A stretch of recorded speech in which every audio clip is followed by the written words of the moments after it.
Hello students, welcome to our YouTube channel Examosphere. उम्मीद है आप सब बिल्कुल ठीक होंगे।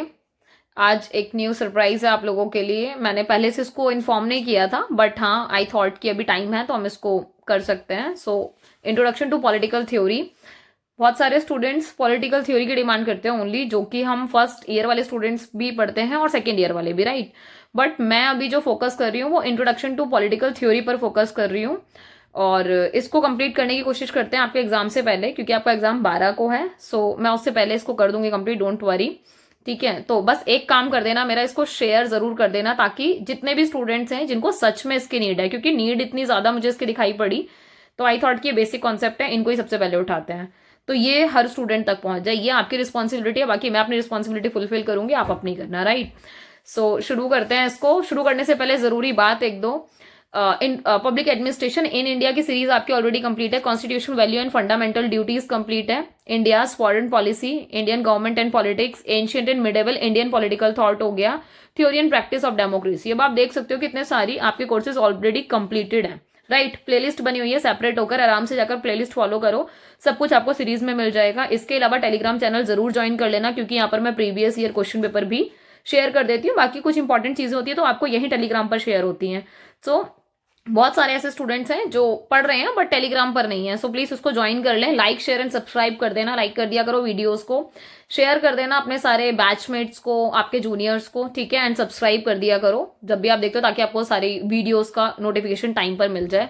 शुरू करते हैं। फर्स्ट यूनिट जो है, what is political theory and what is its relevance. देखो, सबसे जो मेजर बात है कि भाई राजनीतिक सिद्धांत है क्या और इसकी क्या प्रासंगिकता है। एक चीज और बायलिंगुअल लेके चलूंगी, ठीक है। कभी कभी ऐसा होता है कि इंग्लिश वाले स्टूडेंट्स को तो कोई दिक्कत नहीं होती है आई गेस, बट हिंदी वाले स्टूडेंट्स को ऐसा लगता है कि मैम इंग्लिश में ही बहुत ज्यादा करा रही हैं।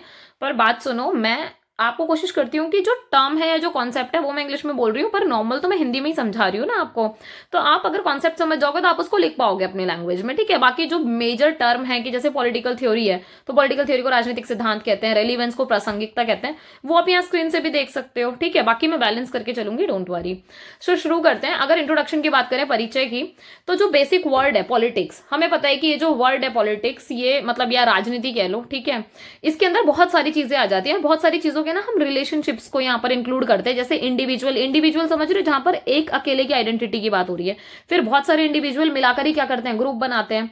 ऐसे ही फिर आपकी क्लासेस, क्लासेस समझ पा रहे हो ना, यहाँ पर कौन सी classes, rich class, poor class, middle class, उनकी बात हो रही है, ठीक है। स्टेट की बात हो रही है। फिर स्टेट के जो इंस्टीट्यूशंस है, जो संस्थाएं हैं आपकी, जैसे जुडिशरी हो गई, ब्यूरोक्रेसी हो गई, उनकी बात हो गई, ठीक है।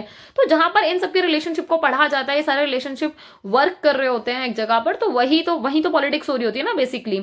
तो पॉलिटिकल थ्योरी की अगर एक बेसिक डेफिनेशन देखी जाए तो डेविड वेल्ड हैं एक थिंकर, जिन्होंने कहा कि जो पॉलिटिकल थ्योरी है वो एक ऐसा नेटवर्क ऑफ कॉन्सेप्ट है।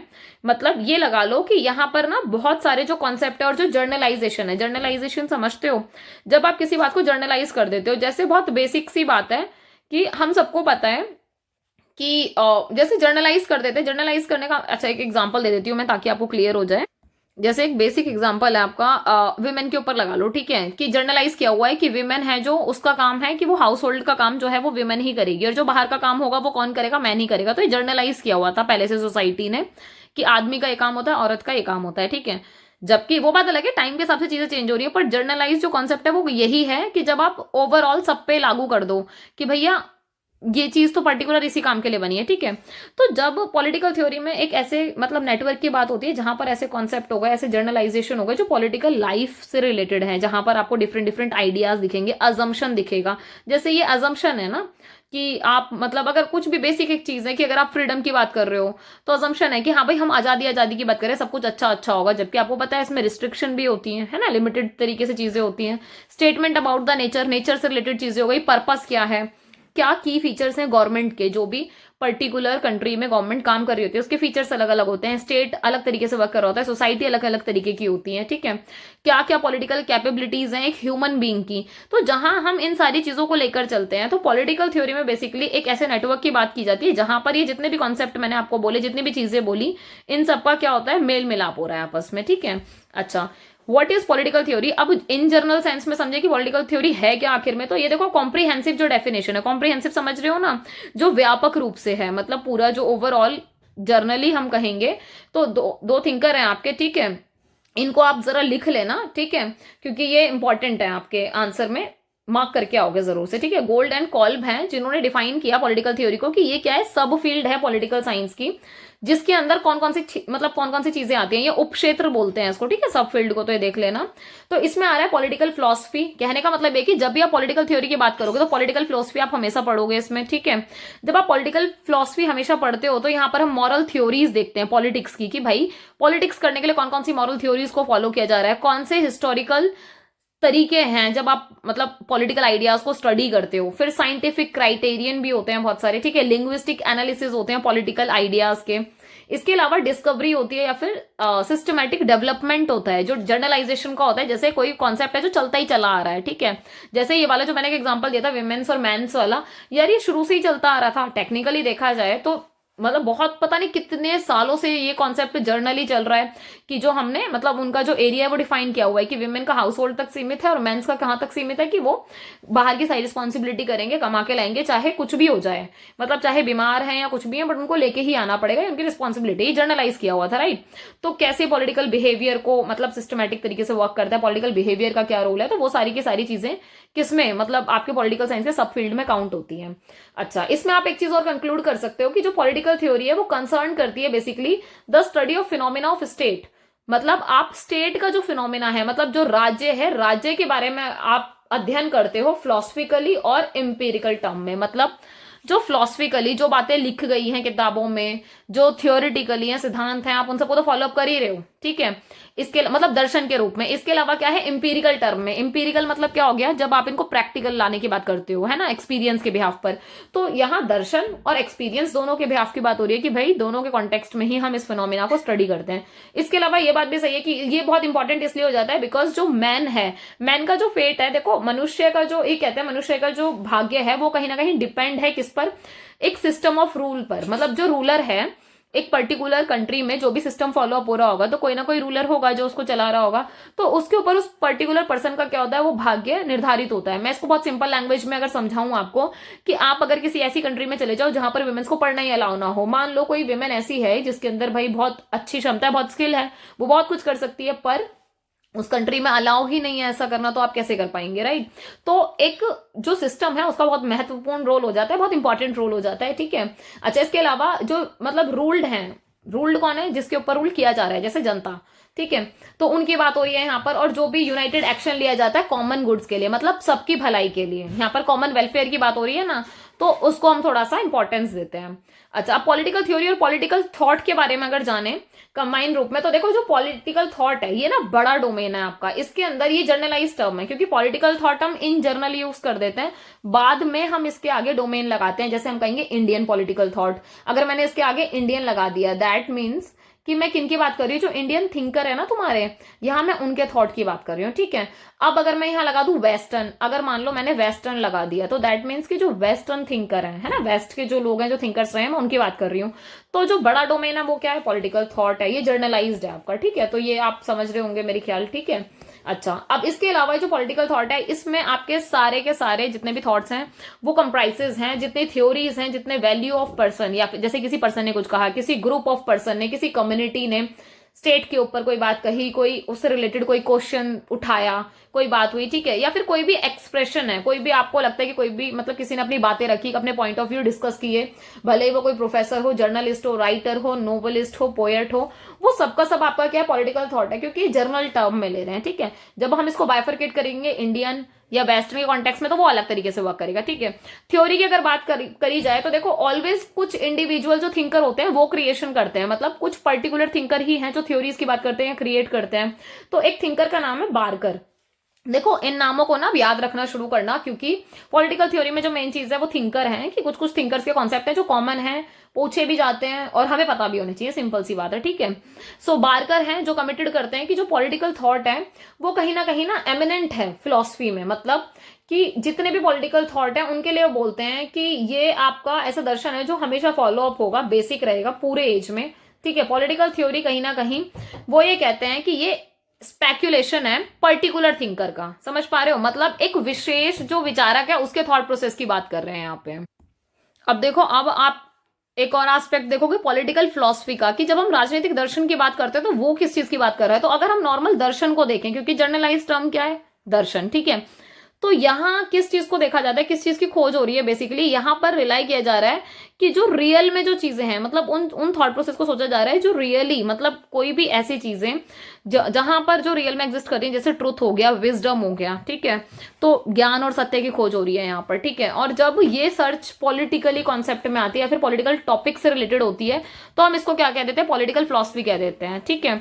तो यहाँ इसकी बात होती है। और जो पॉलिटिकल थ्योरी है वो तो आपको पता है कि पॉलिटिकल फिलॉसफी का पार्ट है, क्योंकि मोस्टली जो पॉलिटिकल फिलॉसफी है वो वाइडर कॉन्टेक्स्ट में है, जिसके अंदर आप ये देखोगे कि मतलब, और एक और बात है कि ऐसा कोई जरूरी नहीं है कि भाई पॉलिटिकल फिलॉसफी के अंदर बहुत सारी थ्योरीज का मतलब को कंप्राइज किया गया होगा, पर दैट इज ट्रू कि जब आप पॉलिटिकल एस्पेक्ट में बात करते हो तो डेफिनेटली यहाँ दर्शन जरूर एग्जिस्ट करेगा, मतलब फिलॉसफी जरूर एग्जिस्ट करेंगी, ठीक है। बाकी आप ये देखो कि जो पॉलिटिकल फिलॉसफी है ना, ये एक ऐसी स्टडी है जहां पर हम फंडामेंटल क्वेश्चन की, मतलब फंडामेंटल क्वेश्चन की तरफ ध्यान देते हैं, जैसे स्टेट के बारे में, क्योंकि जब पॉलिटिकल की बात आ रही है तो सिंपल सी बात है, जो मेन एलिमेंट है वो क्या है तुम्हारे, स्टेट हो गया, गवर्नमेंट हो गई, पॉलिटिक्स हो गई, ठीक है। अब इसके अंदर ये कॉन्सेप्ट आ जाते हैं, liberty, justice, property, right, law, enforcement of legal code by authority, क्योंकि जो भी आप इन्फोर्समेंट किया जा रहा है, मतलब मान लो कानून बना दिया, पर उनको इन्फोर्स कराना भी तो बहुत ज्यादा जरूरी है, और करेगा कौन, अथॉरिटी करेगी, तो यहाँ उसकी बात आ जाती है, ठीक है। सो हिंदी में ना, मतलब ये टर्म्स तो एटलीस्ट हम देख पाएंगे, राइट। तो मैं इनको रीड आउट करके ना टाइम वेस्ट नहीं करूंगी, आई होप आप लोग इतना समझोगे, क्योंकि ये टर्म इसका हिंदी में नीचे ही दे रखा है साथ के साथ, तो इतना थोड़ा सा एडजस्ट कर लेना। इसके अलावा ये बात सही है कि अक्सर इस चीज को रेफर किया जाता है कि जो पॉलिटिकल फिलॉसफी है, जर्नल व्यू में अगर हम देखें तो स्पेसिफिकली एथिक्स की तरफ हम ध्यान दे लेते हैं जब हम बात कर रहे हैं पॉलिटिकल फिलॉसफी की, बिलीफ की तरफ बात कर रहे हैं, एटीट्यूड की तरफ बात कर रहे हैं, मतलब कि कुछ ऐसे विशेष जो आपके नैतिक दृष्टिकोण, विश्वास, ठीक है, इन सब की बात हो रही है पॉलिटिक्स के बारे में, मतलब जोड़ किससे रहे हैं, सीधी सी बात है, पॉलिटिक्स से, राजनीति से जोड़ रहे हैं, ठीक है। और ये बात सही है कि इसको नेसेसरीली जरूरी नहीं है कि ये बहुत मतलब इंपॉर्टेंट रूप से कि ये बिलोंग करेगा whole technical discipline of philosophy से। देखो फिलॉसफी एक अलग आपका सब्जेक्ट हो जाता है, उसके कुछ एलिमेंट्स को आप पॉलिटिकली यूज कर रहे हो, तो वो यही कह रहे हैं कि इट्स नॉट नेसेसरी कि कंटिन्यू पूरा डायरेक्टली बिलोंग करेगा पूरा टेक्निकलिटी के साथ, क्योंकि वो डिसिप्लिन एक सेपरेट है, सिंपल सी बात है, ठीक है। जैसे हम बात करते हैं पॉलिटिकल साइंस बोलते हैं, तो यार ये साइंस थोड़ी है, देखा जाए तो टेक्निकली साइंस एक अलग डिसिप्लिन है, हमने कुछ पर्टिकुलर चीजें उठा रखी हैं जिसको हम फॉलो अप कर रहे हैं, सिंपल, ठीक है। नेक्स्ट है आपका political theory and political science. अब राजनीतिक विज्ञान के साथ आप जोड़ के देख रहे हो, सो पॉलिटिकल जो साइंस है वो इंक्लूड कर रहा है इसमें एवरीथिंग, जैसे पॉलिटिकल थॉट भी आएगा अब इसके अंदर। अब ये मजे की बात है कि अब आप पॉलिटिकल साइंस जब बोलते हो और जिसके अंदर आप बहुत सारे सब फील्ड पढ़ते हो, जैसे हम ये बोल देते हैं ठीक है जी, हमने मास्टर्स किया हुआ है पॉलिटिकल साइंस में, या फिर हम तो बैचलर्स कर रहे हैं पॉलिटिकल साइंस में, या फिर पॉलिटिकल साइंस ऑनर्स बोल देते हैं जैसे। तो अब ऑनर्स वाले बच्चा क्या पढ़ रहा है, तो उसके सारे डोमेन पढ़ रहा है, वो थॉट भी पढ़ रहा है, पॉलिटिकल थ्योरी भी पढ़ रहा है, पॉलिटिकल फिलॉसफी भी, पॉलिटिकल आइडियोलॉजीज भी देखेगा, इंस्टीट्यूशनल स्ट्रक्चरल फ्रेमवर्क भी देखेगा, कंपैरेटिव पॉलिटिक्स भी पढ़ेगा, ठीक है, पब्लिक एडमिनिस्ट्रेशन भी, इंटरनेशनल लॉ एंड ऑर्गेनाइजेशन हो गया, इंटरनेशनल रिलेशंस भी हो गया, मतलब बहुत सारे सब फील्ड हैं, पर ये किसके हैं, पॉलिटिकल साइंस की, ठीक है। तो ये तुम्हारा जो ऑनर्स वाले स्टूडेंट्स हैं वो बहुत ज्यादा रिलेट कर पाएंगे, क्योंकि उनके सारे सब्जेक्ट्स के ही नाम है ऑलमोस्ट ये, ठीक है।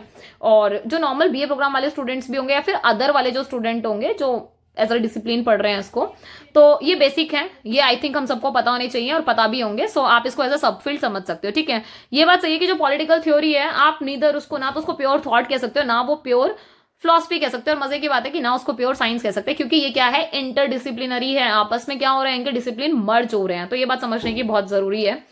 पॉलिटिकल थ्योरी जर्नली अगर देखा जाए तो एक ऐसा क्रिएशन है जहां पर इंडिविजुअल जो थिंकर है वो अपने मॉरल और इंटेलेक्चुअल जो पोजीशन है उसके हिसाब से कोई थ्योरी को प्रोपाउंड करता है, मतलब अपने सोच के हिसाब से, अपने एक्सपीरियंस, इतना ज्ञान के हिसाब से वो कोई ना कोई थ्योरी क्या करते हैं, जनरेट करते हैं, ठीक है। और उसके बाद फिर एक्सप्लेन किए जाते हैं उन थ्योरीज को अलग अलग इवेंट्स के साथ, फिनोमिना के साथ, मिस्ट्रीज के साथ जर्नली, क्योंकि यही सारी चीजें तो हैं जो पॉलिटिकल लाइफ में एक मतलब एक होता है ना कि आमतौर पर जो नॉर्मली देखा जाता है मानव जाति में या फिर ह्यूमन मैनकाइंड में, आपको ये सारे इवेंट्स वगैरह ही दिखाई देंगे जिसको आप फॉलो अप करते हो और आपको समझ में आता है। जो पॉलिटिकल थ्योरी वो अटेम्प्ट करती है कि वो क्या करती है, एक्सप्लेनेशन देती है। मान लो कोई क्वेश्चन उठाया गया, ठीक है, मैनकाइंड से रिलेटेड, मानव जाति से रिलेटेड कोई एक जनरल क्वेश्चन उठाया जा रहा है, तो पॉलिटिकल थ्योरी कोशिश करेगी उसको आंसर करने की अपने तरीके से, ठीक है। या फिर सोसाइटीज किस तरीके से बनी, हिस्ट्री में क्या क्या इवेंट्स हुए, कैसे अकर हुए, क्या जनरल चीजें हैं, उसके बारे में जवाब देने की कोशिश करती है। पॉलिटिकल थ्योरी में ये बात भी सही है कि सम टाइम, मतलब नॉट ओनली, है ना, ऐसा नहीं है कि हमेशा ओनली एक्सप्लेनेशन ही प्रोवाइड की जाएगी। कभी कभी ना यहाँ प्रिडिक्शंस भी होती हैं, जैसे आप एक रेगुलर कोई इवेंट्स देख रहे हो जो कंटिन्यू चलता आ रहा है, तो आपको एक प्रिडिक्शन होती है कि शायद कुछ ऐसा भी हो सकता है क्योंकि ऐसा चलता आ रहा है, एक पैटर्न फॉलो हो रहा है, ठीक है। But some time actively influencing होती है या फिर पार्टिसिपेटिंग होती है, किसमें, हिस्टोरिकल जो आपके इवेंट्स होते हैं पर्टिकुलरली जब ये प्रपोज किए जाते हैं, मतलब जो पॉलिटिकल जो एक्शंस उठाए जाते हैं किसी पर्टिकुलर चीज को लेकर या किसी एक्शन को लेकर, तो आप इसको ना लाइन ऑफ एक्शन से जोड़ देते हो क्योंकि ये वाइडली अडॉप्ट किया जाता है। मतलब कि अगर कोई कार्यवाही की जा रही है किसी पर्टिकुलर एरिया में, मतलब किसी इवेंट के चक्कर में, समझ रहे हो कि कोई हिस्टोरिकली कोई इवेंट अगर हुआ था पहले कभी, अब उसी को फॉलो अप करते हैं। अगर हम कुछ सीख रहे हैं तो एक जो इन जनरल टर्म में जो हम एक्शंस फॉलो अप करते हैं वही एक्शंस की बात हो रही है। पॉलिटिकल थ्योरी एक ऐसा डिसिप्लिन है जो बेस करता है, मतलब जो उसका मेन बेस है वो क्या है कि डिसिप्लिन है, कि एक पर्टिकुलर डिसिप्लिन फॉलो हो रहा है, थॉट्स को फॉलो अप कर रहे हैं, जो भी स्टडी रह जाती है आपकी, ठीक है, या फिर सेम जो थ्योरीज हैं जिनको अलग अलग फिलोसफर्स अपनी बात रख रहे हैं, ठीक है, या फिर हिस्टोरियन, इकोनॉमिस्ट, थियोलॉजियन, सोशलॉजिस्ट, वो भी अपने अपने क्या कर रहे हैं, एस्पेक्ट शेयर कर रहे हैं, तो ये उन सब एस्पेक्ट्स को भी साथ में लेके चलने की कोशिश करते हैं। पॉलिटिकल थ्योरी में आप एक और चीज देखोगे कि ये ना कहीं मतलब ये किसके ऊपर, मतलब जो इसका आधार है वो क्या है, जो बेसिस है वो होल आइडियोलॉजीज को लेकर चलते हैं। जो लिबरल थ्योरीज हैं वो इसका सबसे पहले बेस बनता है, क्योंकि आप ये देखो कि ऐसे तो हम बहुत सारी थ्योरीज पढ़ेंगे, लिबरलिज्म, मार्क्सिज्म, जो इनिशियली आती है, जैसे आइडियलिज्म के बाद आपका लिबरलिज्म अकर होता है, राइट। तो वो कह रहे हैं कि जो लिबरल थ्योरीज है वो बेसिक आप देखोगे, जैसे लिबरलिज्म का जो बेस है वो किसमें है, लिबरल थ्योरी में। मार्क्सिज्म का बेस किसमें होगा, मार्क्सिस्ट थ्योरी में। तो ऐसे ही मार्क्सिस्ट थ्योरी मतलब वो मार्क्सियन सोशलॉजिस्ट आइडियोलॉजी के बिहाफ पर बनती है। तो ऐसे ही ISM जब लग जाए ना किसी में तो वो तो आइडियोलॉजी हो जाती है, ठीक है। पर अगर लिबरल की बात करें तो थ्योरी है, बाद में आइडियोलॉजी बनी ISM लग के, ठीक है। तो ये समझने की कोशिश करना। अब शुरू करते हैं इश्यूज इन पॉलिटिकल थ्योरी, मुद्दे क्या हैं, क्या क्या मतलब जो जो जर्नल चीजें हैं उनको थोड़ा सा एक बार डिस्कस करते हैं इसमें, ठीक है। अब देखो इसमें जो मेन बात है ना, जो क्लासिकल और जो अर्लियर पॉलिटिकल थ्योरीज थी ना, उनका जो मेन कंसर्न रहता था वो ये रहता था कि उनको मतलब जो मेन है ना बहुत लिमिटेड एस्पेक्ट होते थे जिनको उनको देखना होता था। तो वो या तो सर्च करते थे कि भाई मॉरली जो परफेक्ट थ्योरी है पॉलिटिकल ऑर्डर में उनको देखेंगे, या फिर वो ये देखते थे कि अगर कोई क्वेश्चन उठाया जा रहा है, ठीक है, उनको फोकस करते थे। जैसे मान लो कि स्टेट का क्या पर्पस है, स्टेट का क्या नेचर है, तो उनकी तरफ ध्यान देंगे। तो मतलब बहुत लिमिटेड एस्पेक्ट में ही फॉलो अप हुआ जाता था। और ये इनका जो बेस था वो क्या था कि कौन से जो पॉलिटिकल अथॉरिटी हैं वो यूज की जानी चाहिए, या फिर क्या क्या प्रॉब्लम्स हैं पॉलिटिकल डिसओबीडियंस में। क्योंकि हमेशा देखो अगर कोई इशू उठ रहा है तो डेफिनेटली वहां कोई ना कोई कॉन्फ्लिक्ट या कोई प्रॉब्लम अराइज हो रही होगी, तभी फिर वो उठ रहा है, राइट। तो यहाँ उसको फॉलो अप करने की कोशिश की जाती थी क्लासिकल और अर्लियर थॉट में, ठीक है। मॉडर्न में अगर देखोगे तो जो नेशन स्टेट हैं ये कहीं ना कहीं चेंज हो रहे हैं, या फिर इकोनॉमिक स्ट्रक्चर चेंज हो रहा है पर टाइम के हिसाब से, इंडस्ट्रियल रेवोल्यूशन आ रहे हैं।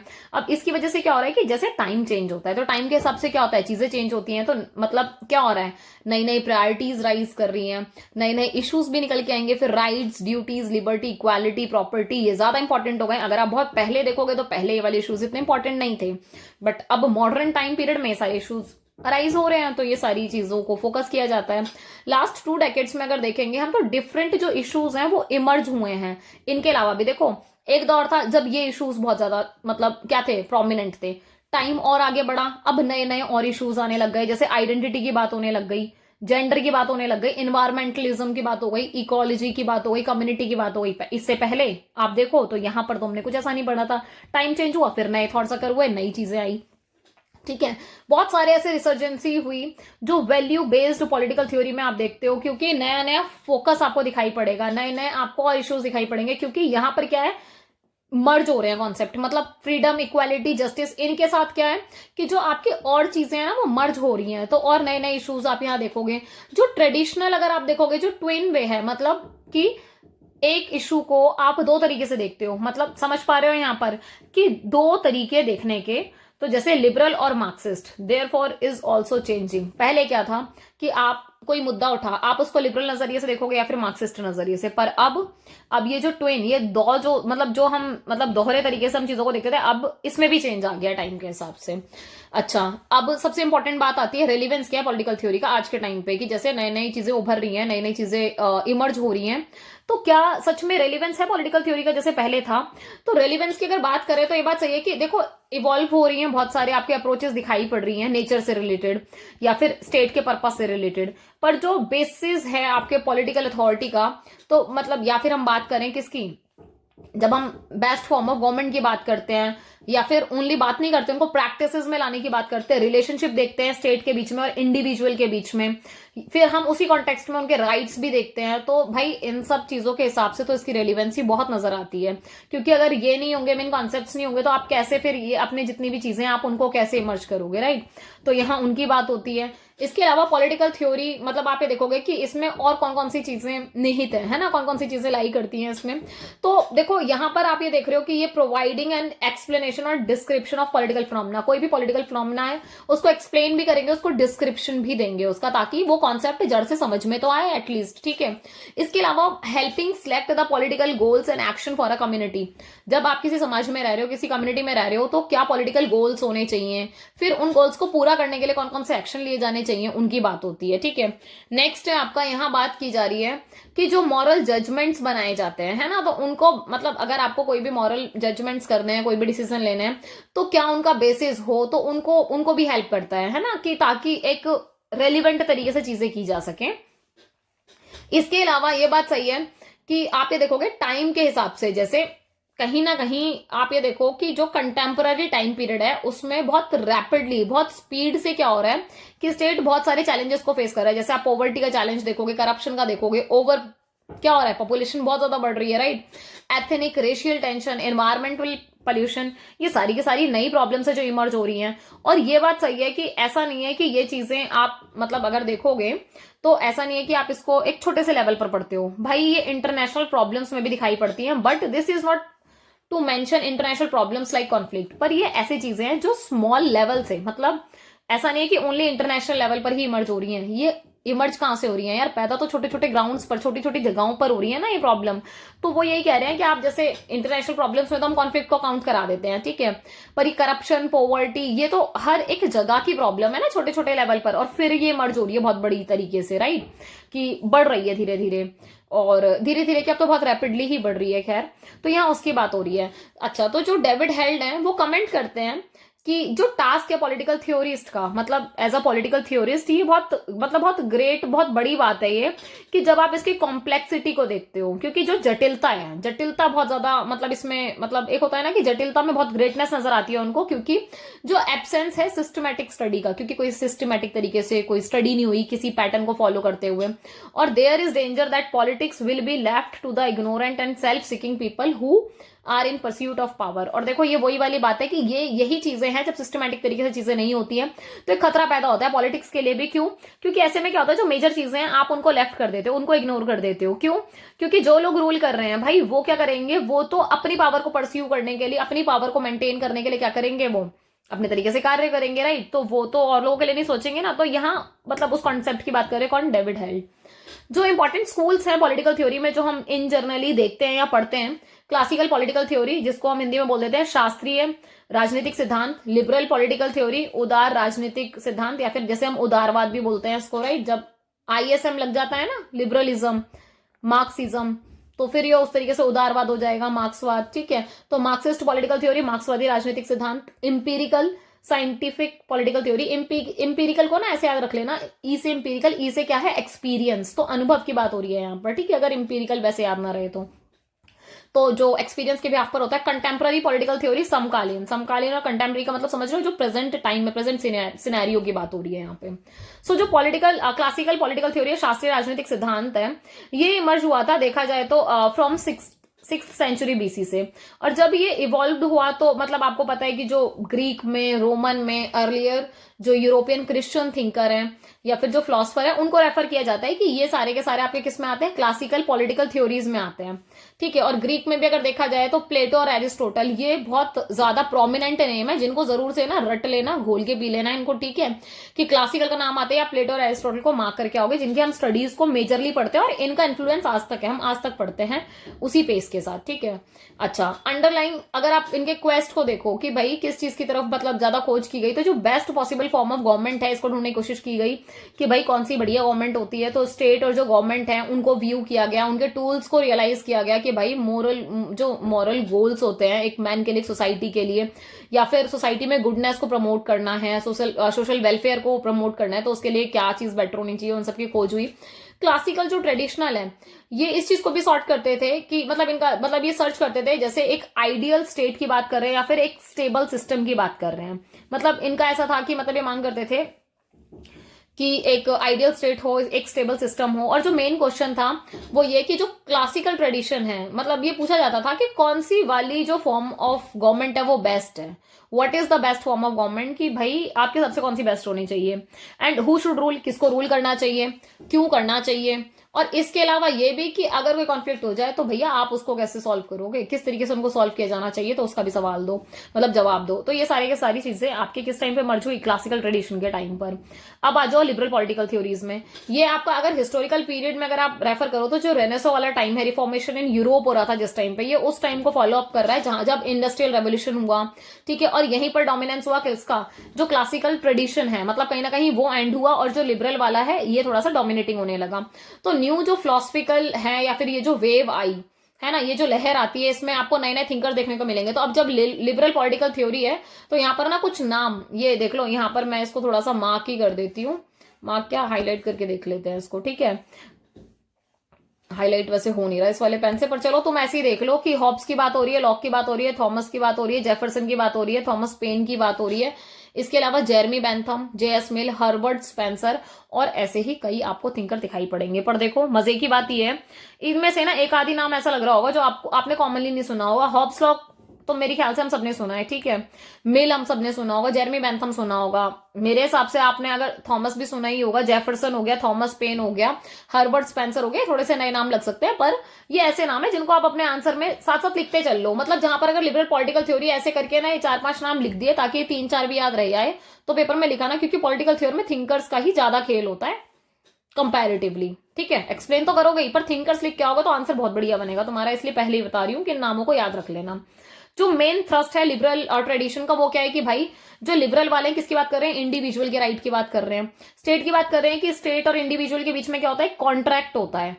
क्योंकि इंडिविजुअल ने अपने राइट्स अपनी सारी की सारी चीजें किसको दे दी है, स्टेट को दे दी है, ताकि उनका बेनिफिट हो सके, जो भी कॉन्फ्लिक्ट रेजोल्यूशन है उसको रिजोल्व किया जा सके, जो सिस्टम है उसको फॉलो अप किया जा सके। मतलब क्योंकि सिस्टम कैसे फॉलो हो रहा है, रूल ऑफ लॉ के तहत, कि जो भी कानून फॉलो अप हो रहा है हम उसके तहत ही क्या करेंगे, शासन करेंगे। तो जो मेन एम है एक स्टेट का वो क्या है कि लिबरल ट्रेडिशन उसको हेल्प करना कि इंडिविजुअल रियलाइज कर सके जो भी उसके फंडामेंटल राइट्स हैं उनको वो भर भर कर यूज कर सके, किसके, अपने खुद के वेलफेयर के लिए, अपने डेवलपमेंट के लिए।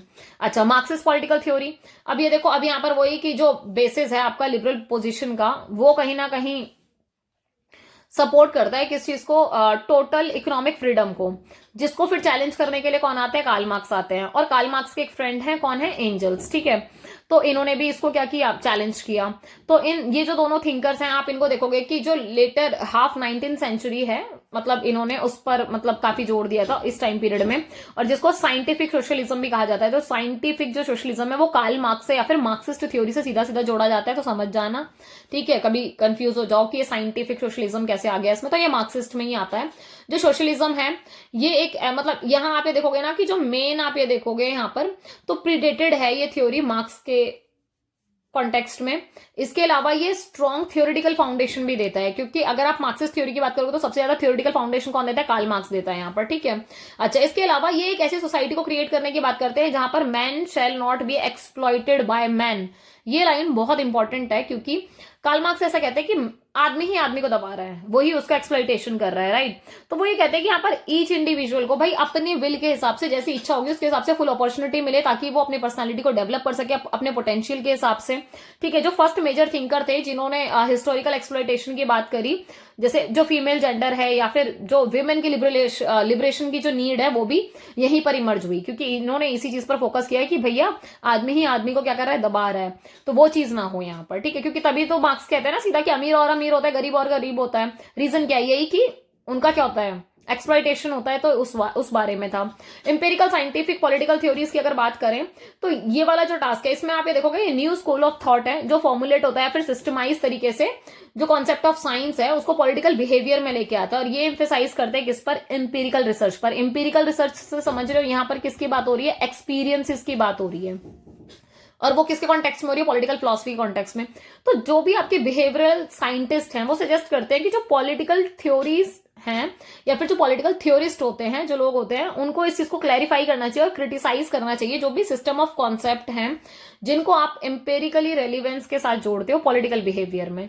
कहने का मतलब है कि अगर कोई कॉन्सेप्ट है और लगता है कि उसको क्लैरिफाई करने की जरूरत है तो क्लैरिफाई तो किया ही जाए, पर अगर जरूरत है तो उसको क्रिटिसाइज भी किया जाए ताकि उसमें इंप्रूवमेंट का जो स्कोप रहता है वो हमेशा बरकरार रहे और उस पर काम किया जा सके। ठीक है, इसके अलावा फोकस किस चीज पर होना चाहिए? Attention on the study of political behaviour of man, कि जब आप देखते हो कि एक पॉलिटिकल बिहेवियर क्या है किसी मैन का, किसी ग्रुप का, किसी पर्टिकुलर इंस्टीट्यूशन का, वो कह रहे हैं आप इनका गुड और बैड दोनों कैरेक्टर देखो, ताकि अगर देखो गुड होगा तो उसको प्रमोट करेंगे, बैड होगा तो उसके ऊपर काम करेंगे, सिंपल। ठीक है, तो जो प्रैक्टिकल पॉलिटिकल थ्योरी है वो कह रहे हैं कि इसका ओनली कंसर्न इस चीज से नहीं कि आपने बस स्टडी कर लिया स्टेट के बारे में हो गया या फिर आपने उस प्रोसेस को जान लिया हो गया, नहीं, वो ये कह रहे हैं कि जो उसका बैड वाला पार्ट है, जो उसका क्रिटिसाइज वाला पार्ट है, एटलीस्ट वो भी तो पता चले ताकि इंप्रूवमेंट का जो स्कोप है हम उसके ऊपर काम कर सकें। सिंपल, उसको छुपाने की या उस पर बात करने की मतलब ऐसा नहीं कि आप उसको इग्नोर कर दोगे।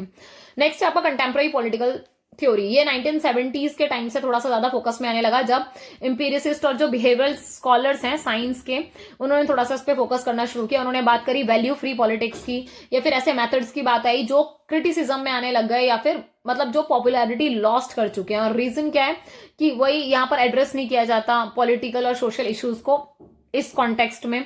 इसके अलावा ये बात सही है कि ये जो रिवाइवल ऑफ इंटरेस्ट की बात आ रही है, पॉलिटिकल थ्योरी को रिवाइवल की बात की जाती है, तो यूएसए में, यूरोप में या फिर अदर पार्ट ऑफ वर्ल्ड में मतलब इसकी बातें उठती हैं। आप यहाँ पर दो थिंकर के नाम लिख सकते हो, जॉन रॉल्स और जॉन नॉजिक, जो रॉबर्ट नॉजिक, सॉरी, ठीक है, जॉन रॉल्स और रॉबर्ट नॉजिक इसमें मेन प्रोमिनेंट थिंकर है। इसके अलावा जो आप पब्लिकेशन देखोगे जॉन रॉल्स का 1970 में एक किताब थी उनकी, अ थ्योरी ऑफ जस्टिस। ये इतनी इंपॉर्टेंट बुक है ना, आप नेट का एग्जाम दे लो, ठीक है, या फिर आप टीचिंग वाले एग्जाम दे लो, ये टीजीटी पीजीटी वाले, तो वहां पर नहीं पूछा जाता है, बहुत कॉमन है ये किताब, तो एटलीस्ट हमें पता हो कि जॉन रॉल्स की किताब है और आप अपने आंसर में भी लिख के आना जरूर, काफी अच्छा इंपैक्ट छोड़ती है। ठीक है, सो इनकी किताब है थ्योरी ऑफ जस्टिस, जो बहुत इंपॉर्टेंट थी। ये एग्जामिन करती है कि जो बेसिक इश्यूज हैं जैसे राइट, ड्यूटीज, ऑब्लिगेशंस क्या हैं, ठीक है, इसके अलावा जस्टिफिकेशंस क्या है सिविल डिसओबीडियंस को लेकर, या फिर ओरिजिनल इंक्वायरी की बात करती है, क्योंकि जो इंटर जर्नलाइजेशन ऑफ जस्टिस की बात हो रही है यहाँ उसको फोकस किया जा रहा है।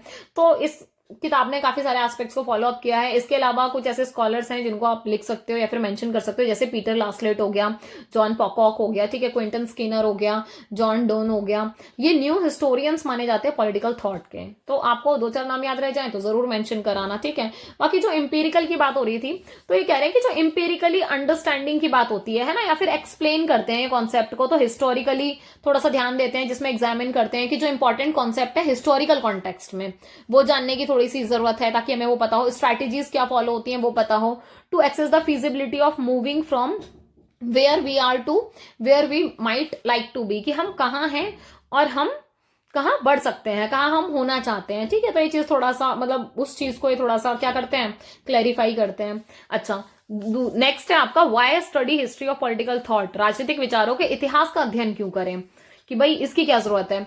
तो कहते हैं जो स्टडी है किसी भी सोशल साइंस की, भाई वो बहुत इंपॉसिबल हो जाती है अगर आप उसका हिस्टोरिकल इवोल्यूशन ही नहीं जानोगे। मान लो आप किसी चीज के बारे में जानना चाहो पर आप उसका बैकग्राउंड ही ना बताओ, उसकी हिस्ट्री ना बताओ सब्जेक्ट की, तो आप उस तरीके से उसको वर्क नहीं कर पाओगे, राइट। तो जो पॉलिटिकल इंस्टीट्यूशंस हैं या फिर जो सिस्टम्स हैं पॉलिटिकल बिहेवियर के, वो ऑब्जर्व करते हैं कि आज के टाइम पर जो रिजल्ट आ रहा है, जो भी इवोल्यूशन हो रहा है, वो क्या रीजन है, कैसे क्या चीजें वर्क करती हैं।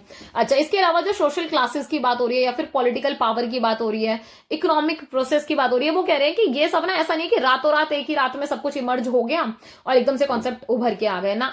वो कह रहे हैं कि आपको इस चीज को समझने की जरूरत पड़ेगी, इसको एग्जामिन करने की जरूरत पड़ेगी, कि आप ये देखो कि आइसोलेशन इन कंटेम्प्रेरी सेटिंग में ये आइसोलेशन में ये कॉन्सेप्ट किस तरीके से वर्क करते हैं, इंटरडिसिप्लिनरी कैसे वर्क करते हैं। आइसोलेशन का कहने का मतलब है सिंगल थॉट, सिंगल कॉन्सेप्ट की बात हो रही है कि अकेले कॉन्सेप्ट कितना किस लेवल पर मर्ज कर रहे हैं। इंटरडिसिप्लिनरी मतलब दो कॉन्सेप्ट को एक साथ जोड़कर ये आपस में एक दूसरे को रिलेट कर रहे हैं, एक दूसरे के साथ इफेक्ट कर रहे हैं, नहीं कर रहे हैं वो, ठीक है। इसके अलावा एक नीड ये भी होती है कि जब आप स्टडी करते हो हिस्ट्री ऑफ पॉलिटिकल थॉट की, तो आपको ये पता लगता है कि क्या रिलेशनशिप है मैन का सोसाइटी का, क्योंकि आप पूरा का पूरा पैटर्न देखते आ रहे हो, ठीक है। पॉलिटिकल अथॉरिटीज को देखते हो आप, इसमें आप ये देखते हो किस तरीके से जो पॉपुलर परसेप्शंस हैं रिलेशनशिप के या फिर इस हिस्ट्री के कॉन्टेक्स्ट में, है ना, तो ये थोड़ा सा हमें पता होता है। इसके अलावा ये रिफ्लेक्शन की बात करते हैं कि ये जो थॉट है पास्ट थिंकर्स का, ये प्रोवाइड करता है किस तरीके से कि एक्चुअली कैसे थियोराइजिंग होती थी। मतलब पॉलिटिकल थ्योरीज जो हैं वो ऐसा तो है नहीं कि एकदम से इमर्ज हो गई मतलब ये कंस्ट्रक्ट हुई है ना, बिल्ड हुई है धीरे धीरे करके, फिर ये एक्सपेंड हुई है। मतलब किसी ने थ्योरी दी, फिर उसको एक्सपेंड किया गया, अदर थिंकर ने अपने अपने एलिमेंट्स ऐड किए, और ऐसे कहीं ना कहीं डेवलप होती है वोकेबलरीज। किसी भी मतलब पास्ट ऑथर का कोई टेक्स्ट होएगा, आप उसी टेक्स्ट को एज इट इज फॉर्म में नहीं लेके चलते ना, आप उसमें फिर अपनी बातें ऐड करते हो, क्रिटिसाइज करते हो, फिर ऐड करते हो, फिर क्रिटिसाइज करते हो। तो अलग अलग थिंकर इसी तरीके से उस टेक्स्ट को बढ़ाने का काम करते हैं, ठीक है।